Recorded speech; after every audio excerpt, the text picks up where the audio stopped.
જામનગરમાં મહિલા સશક્તિકરણના દાવાઓની પોલ ખુલી। જિલ્લા પંચાયતની સામાન્ય સભામાં મહિલા સશક્તિકરણના દાવાની પોલ ખુલી। વિપક્ષ આપ કોંગ્રેસ અને શાસક પક્ષ ભાજપના મહિલા સભ્યોના પતિદેવો હાજર રહ્યા।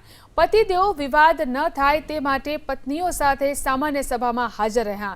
ઉપપ્રમુખ પરેશ હીરપરાએ આ અંગે અધિકારીનું ધ્યાન દોર્યું। કોંગ્રેસના નિકાવા બેઠકના ઉર્મિલાબેન મારવિયાવતી પતિ સભામાં રજૂઆત કરતા જોવા મળ્યા।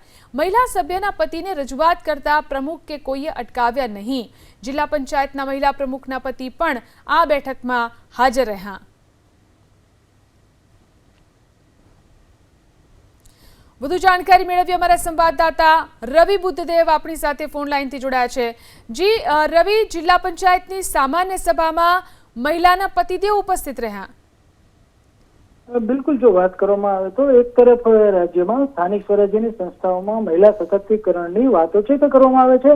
મહિલાઓ છે તે અલગ અલગ પદો પર ચૂંટાઈને આવે છે, પરંતુ ક્યાંક ને ક્યાંક આ જે મહિલા સભ્યો જે ચૂંટાઈને આવે છે તેના કરતા તેના પતિદેવો અને એના ઘરના પુરુષ સભ્યો છે તે આ બેઠકો સહિતના મામલાઓમાં વધુ રસ લેતા હોવાનું ક્યાંક ને ક્યાંક સામે આવી રહ્યું છે। આજે જિલ્લા પંચાયતની સામાન્ય સભા યોજાઈ હતી, જેમાં વિપક્ષ આપ કોંગ્રેસ અને શાસક પક્ષ ભાજપના મહિલાના સભ્યોના પતિદેવો પણ પોતાની પત્નીઓ સાથે હાજર રહ્યા। સમગ્ર મામલો એટલો ગણવાયો કે ત્યાં સુધી કે કોંગ્રેસના એક મહિલા સભ્યના પતિએ તો પોતે જ જાણે સભ્યોએ તે રીતે સમગ્ર રજૂઆત કરી, તેને ના તો કોઈ અધિકારીઓએ રોક્યા, ના તો કોઈ પ્રમુખ કે ઉપપ્રમુખે પણ રોક્યા। ત્યારે ક્યાંક ને ક્યાંક આપણે મહિલા સશક્તિકરણની વાતો કરતા હોય, પરંતુ મહિલાઓને જ સશક્ત ના થવા દેવામાં આવતી હોય તેઓને પોતાના પ્રશ્નોની રજૂઆત છે તે કરવા દેવી જોઈએ। પરંતુ ક્યાંક ને ક્યાંક પતિઓની દખલગીરી છે તે જામનગર જિલ્લા પંચાયતની સામાન્ય સભામાં વધુ એક વખત જોવા મળી છે।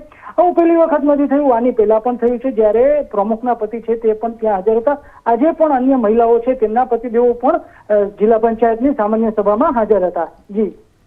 જી આભાર રવિ તમામ જાણકારી આપવા માટે।